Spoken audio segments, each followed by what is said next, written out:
ma foi pour t'appeler.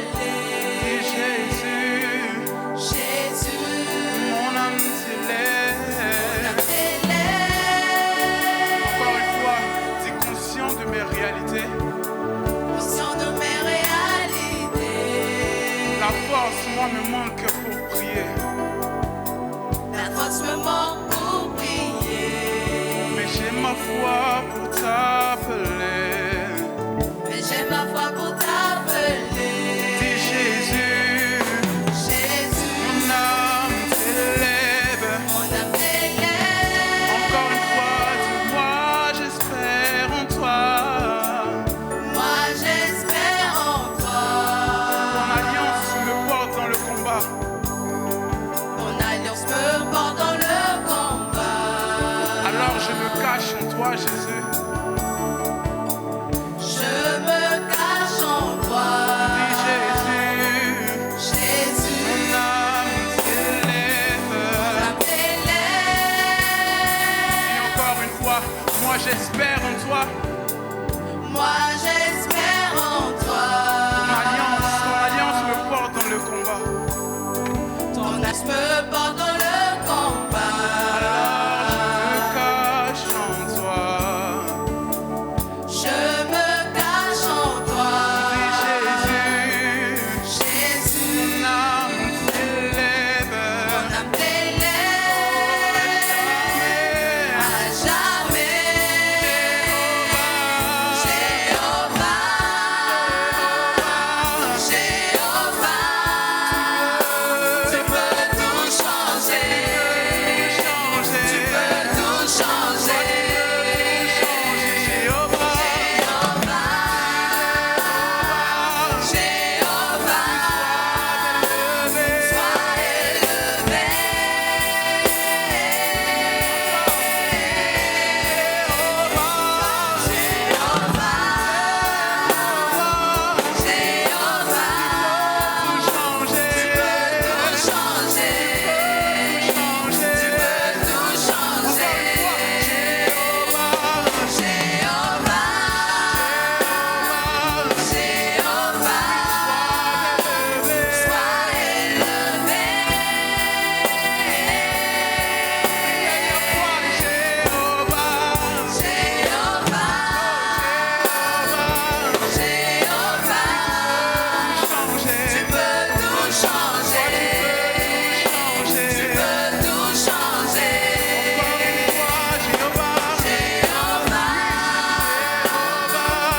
sois élevé. Jésus, sois élevé. Nous t'élevons, Jésus. Nous t'adorons, Jésus. Nous voulons entendre ta voix par ce message. Sois élevé.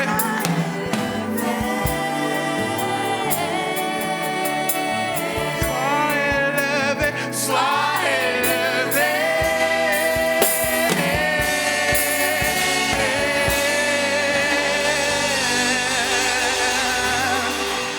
Ce matin, nous allons lire dans le livre de Jacques,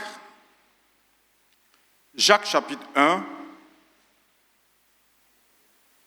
Notre passage se trouve dans le livre de Jacques, chapitre 1, du verset 22 au verset 25. Un passage que nous connaissons. Jacques, chapitre 1, du verset 22 au verset 25. Mettez en pratique la parole et ne vous bornez pas à l'écouter, en vous trompant vous-même par de faux raisonnements. Car si quelqu'un écoute la parole et ne la met pas en pratique, il est semblable à un homme qui regarde dans un miroir son visage naturel et qui, après s'être regardé, s'en va et oublie aussitôt quel il était. Mais celui qui aura plongé les regards dans la loi parfaite, la loi de la liberté, et qui aura persévéré, n'étant pas un auditeur oublieux, mais se mettant à l'œuvre, celui-là sera heureux dans son activité. Amen. Alors, voilà le passage à partir duquel nous allons réfléchir. C'est un passage que nous connaissons. Donc, laisse le Saint-Esprit te parler, s'il te plaît. Laisse le Saint-Esprit te parler.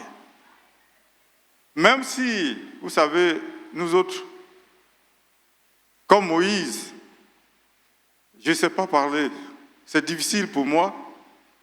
Alors, le Saint-Esprit, ce que je n'ai pas, ou je n'aurais pas pu dire, c'est pour cela que je te dis, laisse le Saint-Esprit te parler, parce que la simple lecture de ce passage, le Seigneur peut te faire des révélations profondes et tu peux voir des choses même que moi, je n'ai pas vues. Amen. Et nous continuerons aussi dans les cellules. Alors, le thème que j'ai vu dans ce passage, passons à l'action ou demeurons dans l'action. Pourquoi le ou? On va le comprendre. Passons à l'action. Il y a certainement de nouveaux membres avec nous. Mais on le verra aussi, même anciens, s'il nous faut passer à l'action, il faut passer à l'action. Si tu es déjà dans l'action, alors continue dans l'action. Amen. Amen. Le but, encourager chaque chrétien à mettre en pratique la parole de Dieu afin d'être heureux et que notre communauté parvienne à la croissance. Amen. Alors, avant de commencer, pour ceux qui, peut-être, quand je vais rentrer dans les détails, vous allez penser que je suis allé trop vite, ou bien vous n'aurez pas compris certaines paroles. Je voudrais résumer un peu. L'Église a quel âge? L'Église n'a plus 35 ans. Hein? L'Église a quel âge? 36 ans.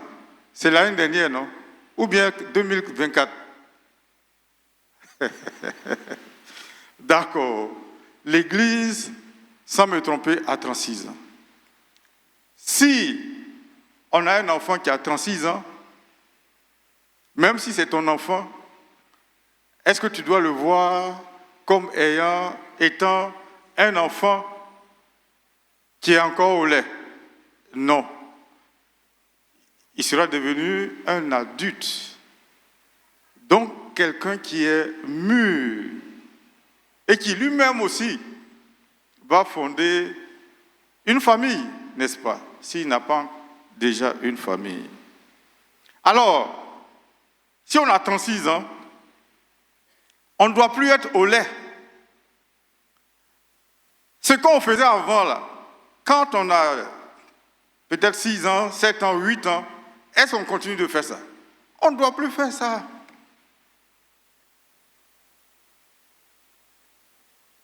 On doit faire ce que le père ou la maman t'a dit.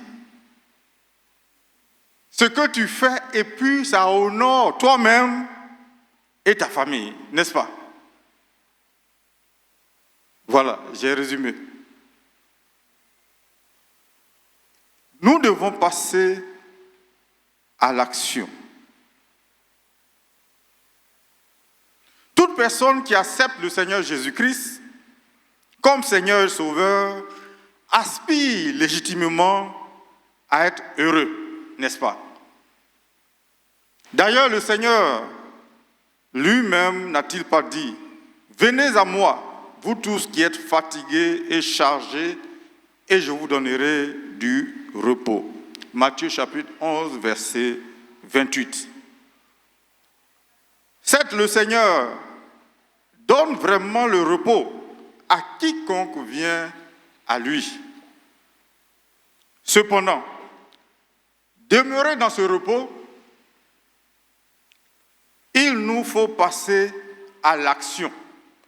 Car Jacques parle ici à ceux qui ont pris la décision de suivre le Seigneur Jésus-Christ. Il importe alors de s'interroger sur les raisons profondes qui exigent la mise en pratique de la parole de Dieu. Qu'en tirons-nous au plan personnel et communautaire? Nous avons ainsi présenté nos deux grands axes.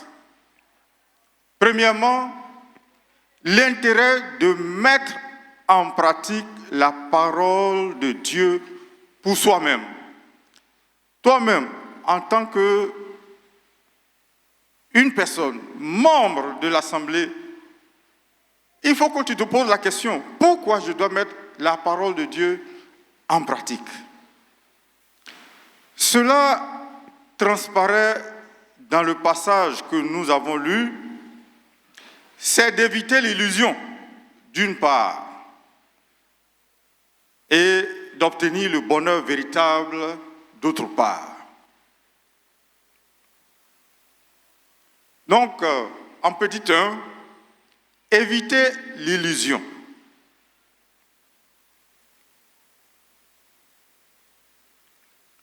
Éviter l'illusion. Si le cours de la parole ne produit aucune action, l'auditeur s'abuse lui-même, car il ne comprend pas ce qu'est réellement la piété qui doit caractériser celui qui a donné sa vie à Jésus-Christ et qui est appelé chrétien. La piété, suivant le sens religieux du terme, signifie amour fervent et une soumission sincère au commandement divin. La raison pour laquelle il s'abuse lui-même vient du fait qu'il est semblable à un homme qui se regarde dans un miroir. Et nous tous qui sommes ici, je suis convaincu que ce matin, on s'est miré avant de venir, n'est-ce pas? Moi-même, tout à l'heure, quand je suis sorti là, je me suis miré avant de venir. Donc, c'est pas seulement, il ne faut pas voir seulement les moments. Nous tous, on a un miroir. Il y a d'autres même qui ont un miroir dans leur sac. Amen. Et de temps en temps, on se regarde, n'est-ce pas? Pour voir si on est présentable, ce n'est pas mauvais. Si on est présentable, c'est normal. Alors, la parole de Dieu ici est comparée à un miroir, bien-aimé. Si nous ne le savons pas, il faut que nous le sachions. La parole de Dieu, c'est-à-dire quand toi-même tu décides de lire à la maison la Bible, tu as pris ton miroir. Tu dois pouvoir te voir dans ce miroir tel que tu es. Il ne faut pas dire moi je ne sais pas. Quand on se voit dans le miroir là, on sait comment on est. Et il y a des gens, je ne te critique pas, hein. S'il y a quelques rides ou bien on est un peu fatigué là, il y a des choses, on met pour effacer, non? Là, je regarde un peu les moments. Il y a des des choses, on met pour effacer un peu. Alors, donc, la parole de Dieu est un miroir pour nous. Quand nous lisons la Bible, nous nous voyons au travers de la parole de Dieu. La parole est donc comparée à un miroir parce qu'elle montre l'homme à lui-même tel qu'il est. Tel que tu es, tu dois te voir dans la parole. Et la vision n'est pas encourageante parfois. C'est ça notre problème. Quand on lit la parole et qu'on se voit, des fois, on n'est pas encouragé. La parole s'adresse à l'individu et celui-ci le sait bien. Mais celui qui se contente d'écouter jette un coup d'œil et s'en va hâtivement. Loin du miroir, il oublie aussitôt ce qu'il a vu dans le miroir. Tel qu'il est, il a oublié ça. Alors son visage, qui est sale, excusez-moi du terme, si le visage est sale, le visage va rester sale. Parce qu'on s'est miré dans la parole, on a vu. Mais ce que nous devons faire pour que notre visage ne soit plus sale, on ne fait pas. On ferme la Bible et puis on s'en va. Et on continue d'être comme nous sommes, comme nous étions.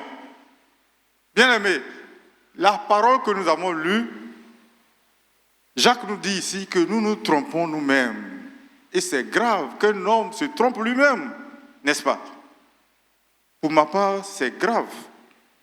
En tout cas, quand je sais que je me trompe moi-même.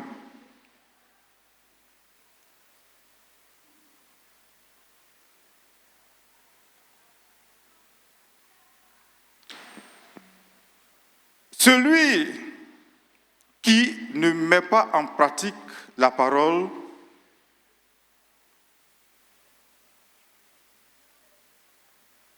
Jacques affirme que nous nous trompons nous-mêmes. Si nous nous contentons d'écouter la parole de Dieu sans la laisser nous changer, nous transformer par sa mise en pratique. Et le Seigneur Jésus-Christ lui-même, lorsqu'il était sur cette terre, il a dit clairement, donc il ne faut pas dire que c'est l'apôtre Jacques, le Seigneur lui-même l'a dit dans Matthieu chapitre 7, versets 21 à 23. Si l'audiovisuel peut nous montrer le passage. Ceux qui me disent, Seigneur, Seigneur, n'entreront pas tous dans le royaume des cieux, mais celui-là seul qui fait la volonté de mon Père qui est dans les cieux. Plusieurs me diront en ce jour-là, Seigneur, Seigneur, n'avons-nous pas prophétisé en ton nom? N'avons-nous pas chassé des démons par ton nom? Et n'avons-nous pas fait beaucoup de miracles en ton nom? Alors je leur dirai ouvertement, je ne vous ai jamais connu. Retirez-vous de moi, vous qui commettez l'iniquité. Le Seigneur ici nous invite à éviter le danger de l'illusion. Bien-aimés, le Seigneur nous invite à éviter le danger de l'illusion. Une pratique de façade ou purement religieuse ne remplace pas l'obéissance du cœur. Dire Seigneur, Seigneur, ou faire des miracles en son nom ne suffit pas pour entrer dans le royaume des cieux. L'apôtre Paul nous dit dans Romains chapitre 2, verset 13, que ce ne sont pas en effet ceux qui écoutent la loi qui sont justes devant Dieu, mais ce sont ceux qui la mettent en pratique qui seront justifiés. La mise en pratique de la parole de Dieu est importante. Il nous faut donc parvenir à la maturité spirituelle par l'obéissance à la parole de Dieu. La simple acquisition de connaissances ne nous rendra pas spirituellement matures. La maturité, il faut bien le noter, se reconnaît au caractère. Lorsqu'on s'est laissé transformer par la parole, alors, au travers du caractère, on voit si nous sommes devenus matures ou pas. Eric Warren nous dit que beaucoup de personnes ont une connaissance biblique étendue, mais restent des nains spirituels. Ça dit que ces personnes n'ont pas grandi, sont restées comme... Enfin, ça dit qu'ils n'ont pas connu une vraie croissance, ils sont restés tout petits. Ils sont restés tout petits. Il nous faut faire attention et mettre en pratique la parole de Dieu pour que, pesés dans la balance, nous ne soyons pas trouvés légers. Bien-aimés, dans Daniel chapitre 5, verset 27, si tu lis tout le passage, tu verras. Si aujourd'hui, ça fait combien d'années nous sommes devenus chrétiens? S'il y a une balance sur laquelle on doit être pesé par rapport à la mise en pratique de la parole de Dieu, comment nous trouvera-t-on? Lourd ou léger? Chacun répond à la question pour lui-même.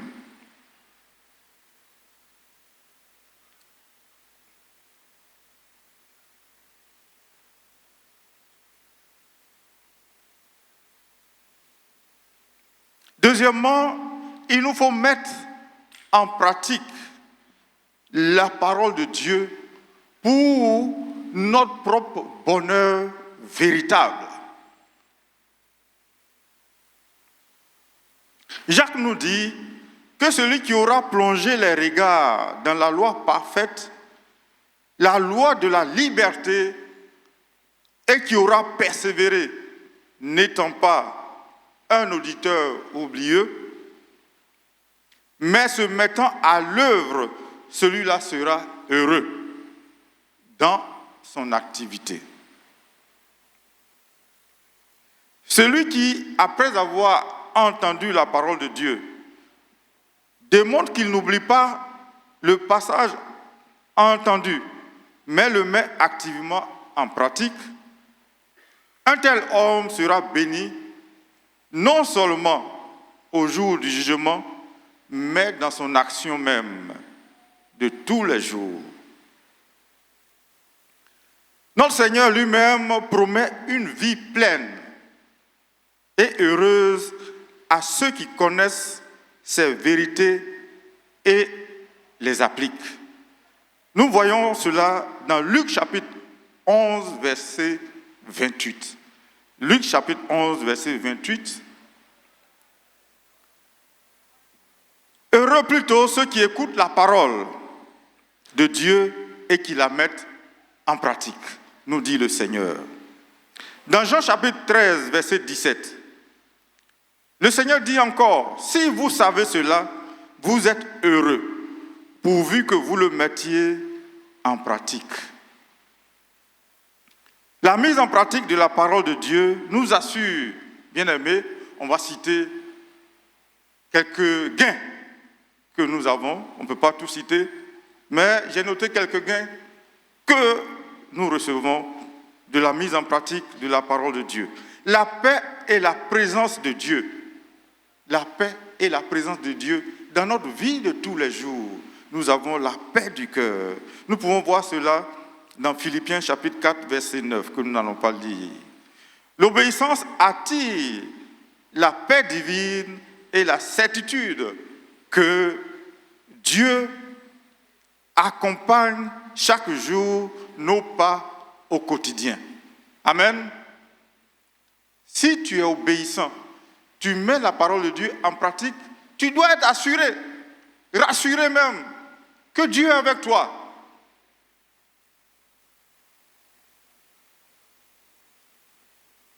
Sois sans crainte quand tu es un enfant qui est obéissant. Ton Dieu est avec toi et il te garde. On a le bonheur et la stabilité. Jésus enseigne que celui qui écoute et pratique ses paroles ressemble à un homme prudent qui bâtit sa maison sur le roc. Dans Matthieu chapitre 7 que nous avons lu, si nous continuons un peu, nous connaissons ce passage, quand nous voulons la stabilité, alors nous devons savoir qu'il nous faut mettre la parole de Dieu en pratique. Sinon, c'est comme si tu es en train de construire sur du sable mouvant. Et lorsqu'il y a du vent, cette maison-là risque de tomber. Mais lorsque on a creusé et lorsqu'on a mis une bonne fondation, alors la maison qui est bâtie sur le roc résiste aux intempéries, n'est-ce pas? Et au plan spirituel, c'est la même chose. Si nous bâtissons, nous avons le regard fixé sur le Seigneur Jésus-Christ. Par l'obéissance à sa parole, nous sommes en train de bâtir sur le roc, puisqu'il est lui-même le roc. Et alors, notre maison sera solide. La prospérité et le succès. La méditation constante liée à l'action conduit à la réussite des entreprises de la vie. Josué chapitre 1, verset 8. Je vais insister un peu sur ça, parce que j'ai des jeunes frères qui sont là. J'ai mes enfants qui sont devenus grands. Quand ils étaient avec moi, je leur parlais, et ils sont encore dans la salle, et ce matin, j'ai l'occasion de leur parler. Alors, il faut savoir que la prospérité et le succès, là, ça fait partie du plan de Dieu pour toi et pour moi.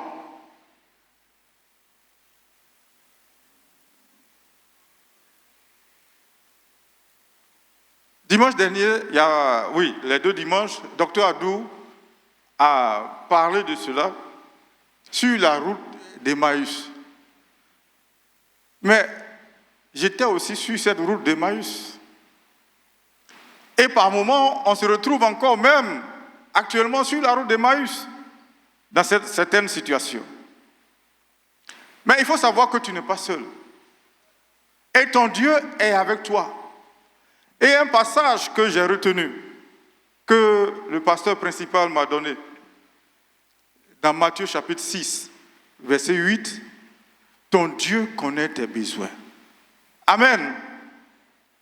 Dieu connaît tes besoins. Et comme on a vu ce matin, il est impossible que Dieu mente. Donc celui qui connaît tes besoins, qui t'a dit, voilà ce que je vais faire pour toi, pourquoi est-ce que tu es dans la crainte? Pourquoi alors est-ce qu'on se lamente? Bien souvent, bien aimé, ce matin, on va se dire, il faut qu'on soit sincère nous-mêmes. Parce que la plupart du temps, le problème là, ça vient de nous. C'est pas vrai? Le plus souvent, ça vient de nous. Quand nous étions arrivés dans cette église, notre papa, à tous, le diacre Daniel, il nous disait que Il nous donnait 10 ans. Et puis, on va voir. Si on est fidèle, après, il a dit 5 ans. Et puis, aujourd'hui, on ne parle plus de 5 ans, mais je pense que 3 ans, ou même 2 ans suffisent. Quand tu es sérieux et que tu es dans cette église.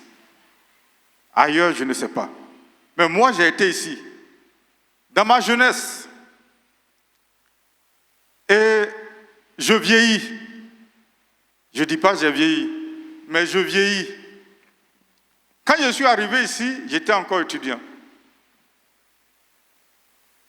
Et j'ai reçu ces préceptes, ces paroles. Et je vous dis que notre génération, tous ceux qui étaient arrivés à l'église, même lorsque nous étions tout à l'heure, le pasteur a parlé de la villa. Nous étions dans la villa. Il y a une qui est là. Quand nous étions dans la villa, excusez-moi, Madame la diaconesse, je veux parler de vous. Tous ceux qui étaient sérieux, aujourd'hui, le Seigneur a relevé en tout cas la majorité. Ce qui faisait qu'on pleurait là, le Seigneur a relevé nos défis. Amen. Le Seigneur a relevé, il est fidèle. Il a fait. Il a fait. Au-delà même de ce que nous avons demandé. Au-delà de ce que nous avons demandé. Ou même que nous pouvons penser. Le Seigneur l'a fait. Alors aujourd'hui, tu es là. Tu m'écoutes. Tu m'entends. Tu penses que toi, ta situation est trop grave. Que Dieu lui-même là. Peut-être qu'il ne connaît même pas tes besoins. Ou il ne voit pas tes besoins. Tu te trompes. Notre vrai problème, souvent, vient du fait que nous avons les connaissances. On connaît la parole par cœur, mais on n'obéit pas. Ce que Dieu te demande de faire, ce n'est pas ce que nous faisons, souvent. Et alors, les conséquences, quand les conséquences sont là, on accuse Dieu, injustement. Un homme peut-il accuser son Créateur ? Il faut que nous revoyions notre situation. Dieu, il est impossible qu'il mente. Et il a des projets de paix et non de malheur pour nous. C'est écrit sur le mur là. Si tu veux monter là, tu vas voir ça. Mais Dieu, il exécute ça. Amen. Il exécute ça personnellement pour chacun de nous. Il ne faut pas regarder ton voisin. Pour toi-même qui m'écoutes là, le Seigneur fait ça. Tu ne vas pas me dire qu'il n'a rien fait pour toi. Il fait. Et il veut le faire encore. Soyons des gens qui sont dans l'action. Ne restons pas seulement à écouter. On aime écouter. Quel message est-ce qu'on n'a pas encore entendu ici? Le pasteur va se préparer toute la nuit. Il ne dort pas, il jeûne. Il vient, quand il nous donne, on va l'appeler. Oh pasteur, vraiment, le Seigneur m'a parlé. Vraiment, le Seigneur vous a utilisé. Et puis 2 jours, c'est fini. Je suis dedans, il ne faut pas penser que je parle de toi. 2 jours après, on a oublié. Et puis on commence encore à pleurer. C'est pas normal. Dis à ton voisin, c'est pas normal. Dis à ton voisin, passons à l'action. Dis à ton voisin, demeurons dans l'action. Nous devons demeurer dans l'action.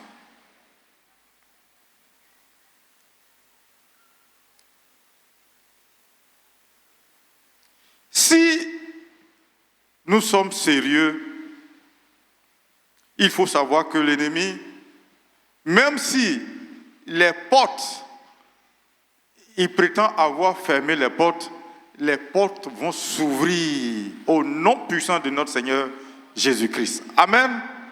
Oui, moi qui vous parle là, il avait fermé aussi la porte pour moi. Mais les portes se sont ouvertes. Donc il ne faut pas avoir peur. L'ennemi ne peut pas fermer les portes devant toi. Pour toujours. Tant que tu es fidèle. Les portes vont s'ouvrir. Et alors, tu rendras témoignage à la gloire de ton Dieu. Amen. On a également la sagesse pratique. Lorsqu'on met la parole de Dieu, lorsqu'on ne se borne pas à écouter, on écoute et puis on est prêt à mettre la parole de Dieu en pratique, on a cette sagesse pratique. Les préceptes bibliques agissent comme un guide sûr pour prendre de bonnes décisions dans les situations complexes. Il nous faut connaître la parole de Dieu et la mettre en pratique. Et nous allons voir. Je peux citer le cas que le pasteur principal nous a toujours cité. Et j'ai regardé un peu les Écritures et j'ai vu que le Seigneur, à l'époque, vraiment a délivré notre pasteur. Il s'agit de quoi? Le pasteur nous a dit ici qu'un jour, il est sorti pour aller au plateau et puis une jeune dame s'est approchée de lui et lui a demandé d'aller retirer un chèque à la banque pour elle. Parce que, soi-disant, elle a égaré ses papiers. Parce que c'est ça. Hein? Imaginez, si le pasteur n'avait pas lu la parole et que Dieu ne lui avait pas parlé personnellement, et comme nous sommes tous humains, tu regardes une personne, tu vas dire, j'ai pitié, parce que la personne est dans le besoin, elle n'a pas... Tu es tombé dans le piège de l'ennemi sans le savoir. Mais en lisant la parole de Dieu, et lorsqu'on est prompt à mettre la parole de Dieu en pratique, on sait que dans Proverbes chapitre 11, verset 15, il est écrit que celui qui cautionne autrui s'en trouve mal, mais celui qui contraint de s'engager est en sécurité. Pardon, mais celui qui craint, voilà, j'ai mal lu, mais celui qui craint de s'engager est en sécurité.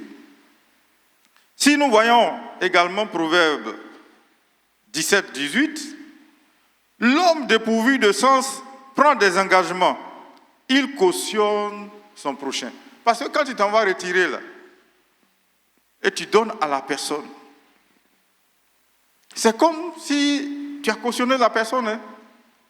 Parce que si demain on dit le chèque est volé, qui on va poursuivre? C'est toi qui allais retirer.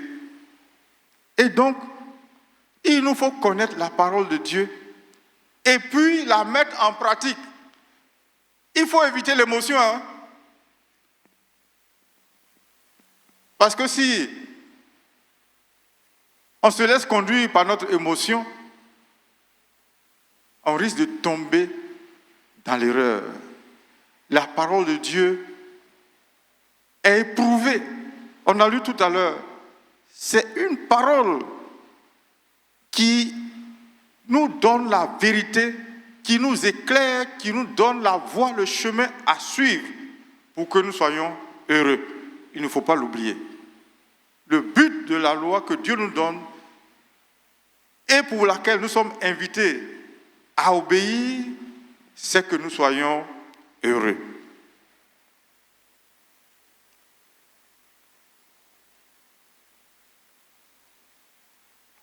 Après avoir vu au plan personnel,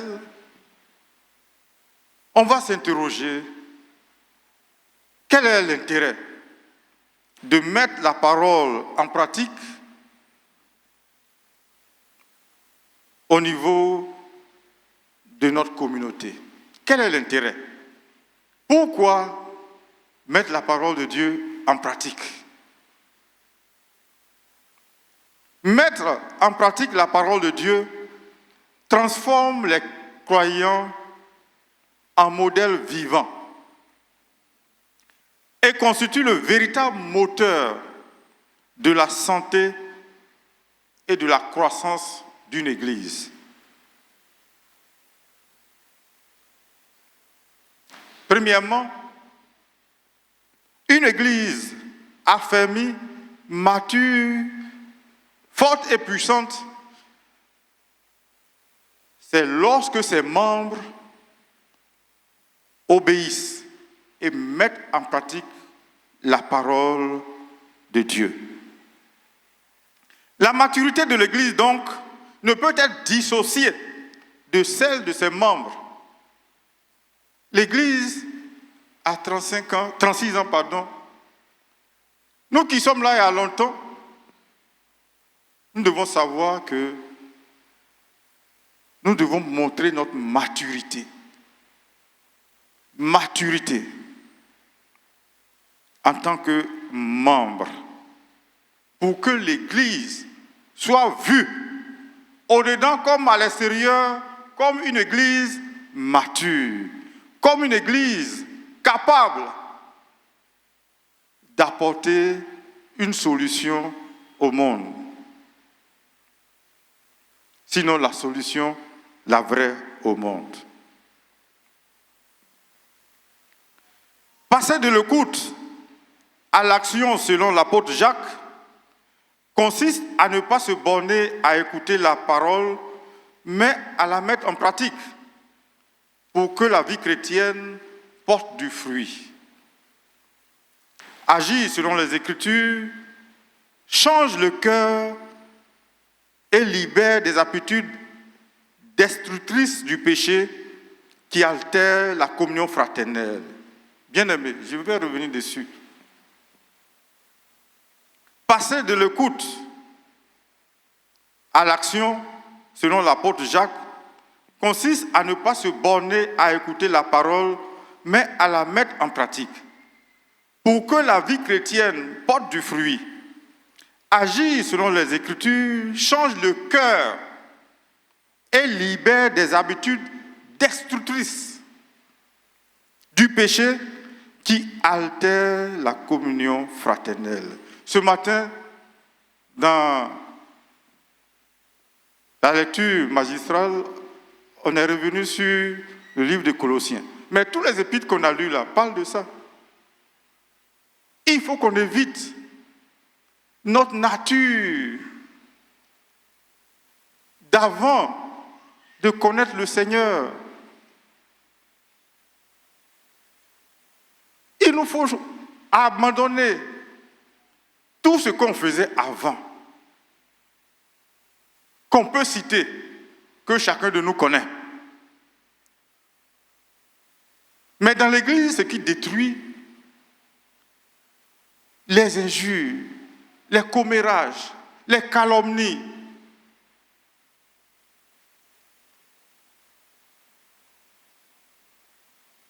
on parle mal, et puis on est content de mal parler. D'ailleurs, on a une renommée. On est fier que dans l'église, c'est moi. On ne peut pas me parler et c'est moi qui parle mal. Ah! Bien-aimé, on ne doit plus être à ce niveau. 36 ans après, tu vas me dire que toi tu es là, ça ne fait pas 36 ans. D'accord. Mais interroge-toi sur le nombre d'années que toi, tu as dans cette église. Chacun connaît.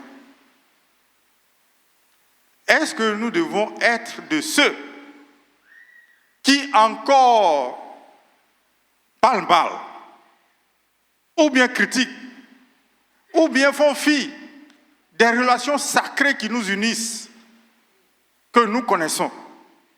Parce que Christ, qui nous a rachetés par son sang, au prix de sa vie, ne sommes pas dans une relation qui est tirée du sang. Nous le savons.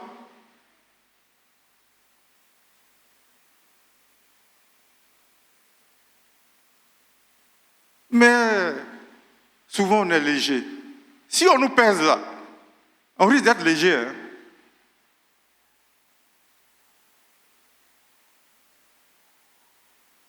Bien-aimés, cela ne doit plus être mentionné parmi nous. Pourquoi? Parce que l'Église est appelée à croître, à grandir. Et la croissance de l'Église est liée à notre maturité. En tant que membre, chacun de nous.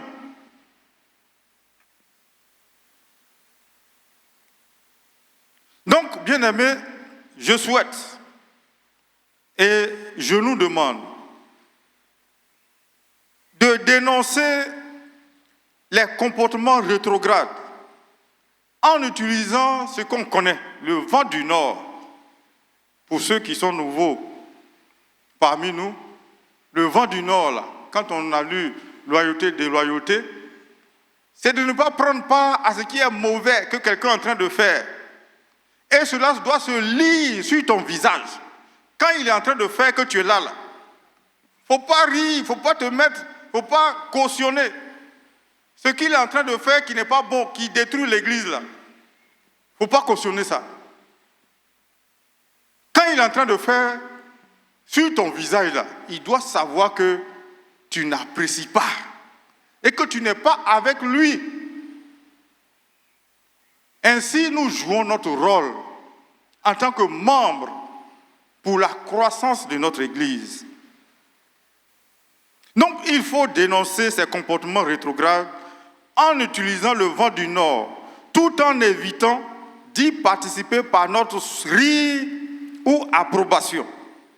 De telles personnes doivent se sentir mal à l'aise au sein de l'Église et non le contraire.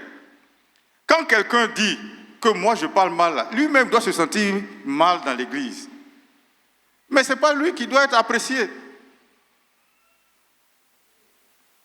Il doit se sentir mal parce que il sait que toi qui es à côté de lui, là, tu n'apprécies pas. Tu condamnes ça. Et la personne va cesser.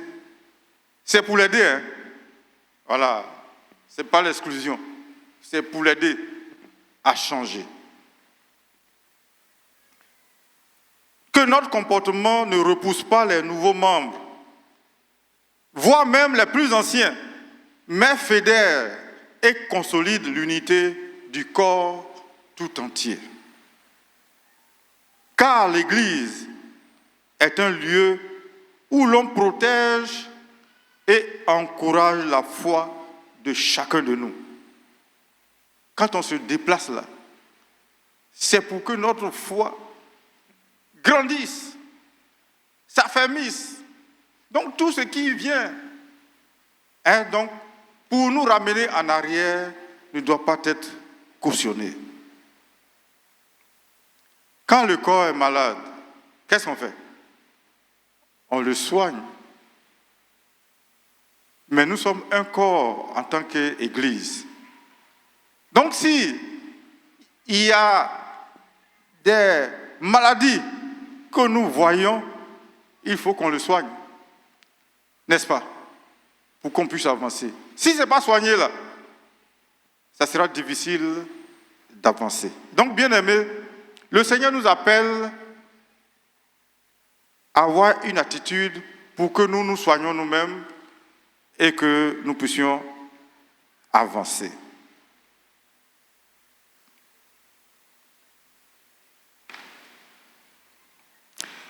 Alors, pour que l'Église s'affermisse, devienne forte et puissante, c'est aussi la mise en pratique des dons que Dieu nous a faits, que Dieu nous a donnés.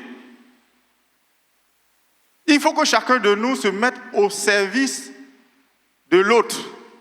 Alors, en utilisant nos dons spirituels, l'Église va s'affermir et notre communauté va grandir. Je voudrais dire quelque chose qui, moi, me fait mal. Aujourd'hui, quand j'ai compris ça, j'ai mal moi-même. Je vous ai dit que je suis là à longtemps et je suis moniteur. Je suis avec les enfants. Certains ne savent pas. Alors, quand vous ne me voyez pas dans le temple, je suis avec les enfants. Un jour, mon maman Saint-Sanciel est là, elle va se rappeler. Il y a un enfant qui, je pense, ne se portait pas bien ou qui avait dit quelque chose. Donc, on était en train de prier pour l'enfant. Mais bien aimé, ce qui s'est passé, l'enfant a été projeté et elle est tombée sur sa nuque. On a eu peur. Mais pourquoi cela est arrivé? Mais parce que nous ne prenons pas conscience des dons que Dieu nous a donnés.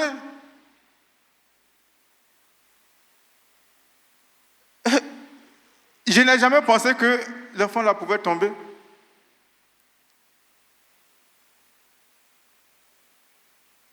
Et depuis ce jour, j'ai commencé à réfléchir. J'ai dit, mais, attends, donc le pasteur nous enseigne, les pasteurs nous enseignent, ils nous donnent la parole. Le Seigneur lui-même a dit d'aller annoncer la parole. De faire quoi? De guérir les malades, de chasser les démons. Donc on est assis là, on pense que nous, on ne peut pas faire. Mais parce que tu n'es pas passé à l'action. Est-ce que vous me suivez? Pourquoi il faut passer à l'action? Mais tu ne passes pas à l'action.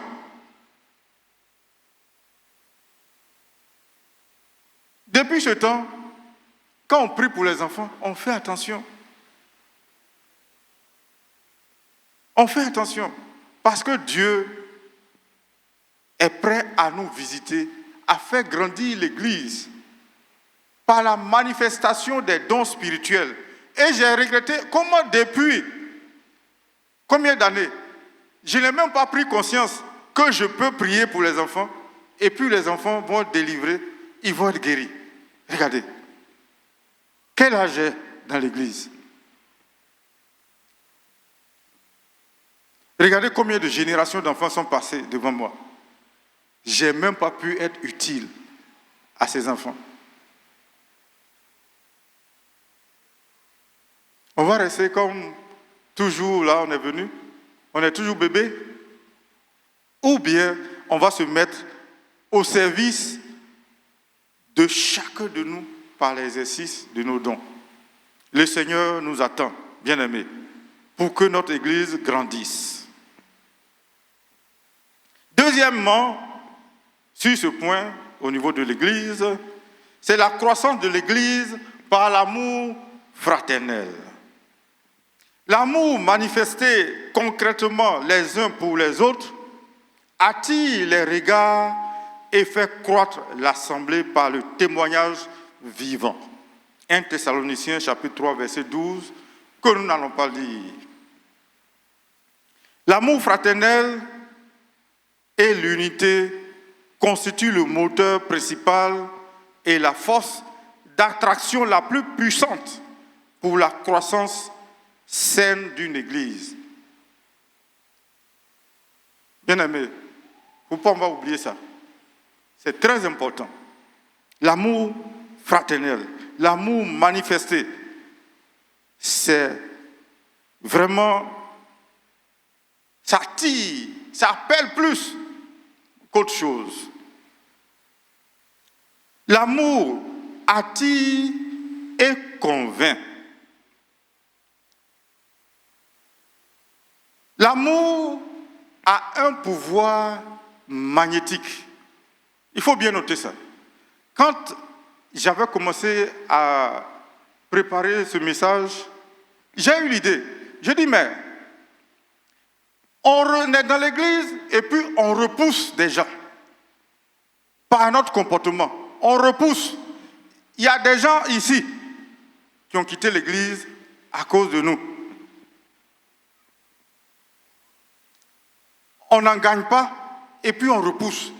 Au lieu d'attirer, Mais vous savez, est-ce que tu sais, frère ou ma soeur, que par ton amour, tu es comme l'aimant? Tu dois être comme l'aimant. L'aimant attire. Par l'amour fraternel que tu manifestes, tu vas attirer d'autres personnes dans l'église. Et nous devons nous voir comme tels, bien-aimés. C'est pour cela que nous ne devons pas négliger l'amour fraternel. Et vous savez, le Seigneur m'a permis d'avoir cette idée. Et puis, dans mes lectures, bien-aimés, je tombe sur ça. Dans mes lectures, je vois que l'amour fraternel a un pouvoir magnétique. Moi, je pensais à aimant, mais je tombe sur mes lectures que l'amour fraternel a un pouvoir magnétique.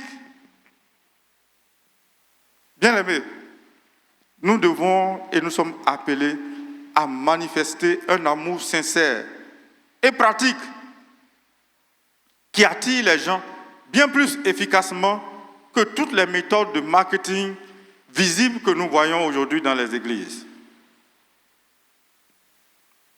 Il nous faut être des aimants par notre amour pour les autres.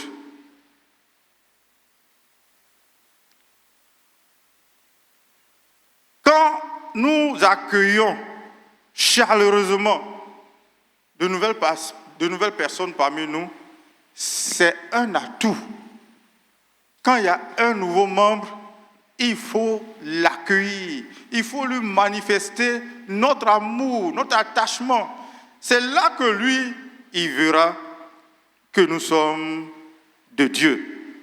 Vous pouvez prendre le passage dans Jean chapitre 17, versets 21 à 23. Jean chapitre 17, 21 à 23. Dans la prière sacerdotale, le Seigneur a prié pour l'Église, pour que nous soyons un, pour que nous puissions nous aimer les uns les autres, et pour que le monde sache que Dieu l'a envoyé dans le monde. Mais si cet amour-là n'est pas vu dans l'Église, comment nous pouvons attirer des gens vers l'Église, dans l'Église? Comment pouvons-nous faire l'œuvre que le Seigneur nous a confiée? L'unité visible, l'amour unit les membres entre eux et montre la présence de Dieu au milieu de nous. Nous devons transformer donc notre société par l'amour, changer les cœurs. L'amour vécu dans l'Église guérit les blessures et restaure les relations. Une communauté qui aime profondément a un impact positif sur son environnement. Nous sommes à Cocody. Si l'amour est manifesté au milieu de nous, nous devons impacter toute la ville, toute notre commune. Pour terminer, nous allons lire Éphésiens chapitre 5, verset 17. Prenez donc garde de vous conduire avec circonspection, non comme des insensés, mais comme des sages. Rachetez le temps, car les jours sont mauvais. C'est pourquoi ne soyez pas inconsidérés, mais comprenez quelle est la volonté du Seigneur. Bien-aimés, nous devons éviter de nous conduire comme des insensés, comme des gens qui pensent que nous allons rester sur la terre. Le pasteur nous dit toujours que nous devons marcher dans la perspective de l'éternité. Notre foi là, nous devons vivre ça. Nous sommes de passage. Mais bientôt, le Seigneur va nous appeler. Les jours ne sont pas bons, vous le savez, nous le savons.